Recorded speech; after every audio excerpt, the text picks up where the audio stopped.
Timoteo 4. Instruccionan na Timoteo.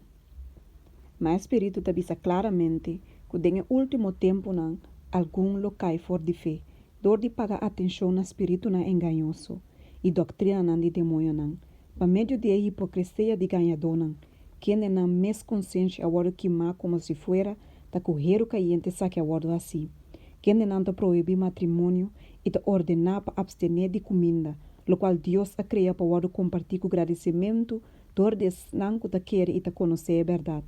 Mas uma turlo que Deus a cria tá bom e nada não te deve rechazar, se é word receber o agradecimento.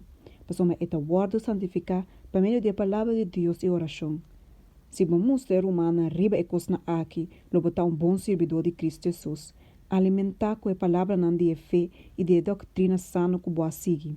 Mas rechazar fábulo não profanar e de moer mas bem disciplinar bom mês de santidade. Passou uma disciplina corporal, tá de pouco proveito, mas santidade tá proveitoso para turcos, como que tá contener promessa para a vida presente e para o sonho também. Essa aqui tá uma palavra fiel que merece tur aceitação.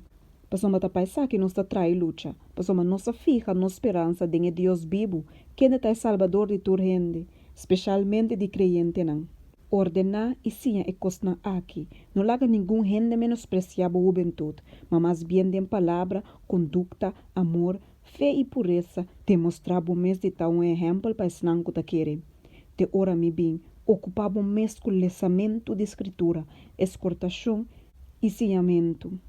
Não neglijar é dom espiritual que tem dentro, com a ordem do nanabo, para meio de palavra de profecia. Ora que o anciano não põe mangri para bo.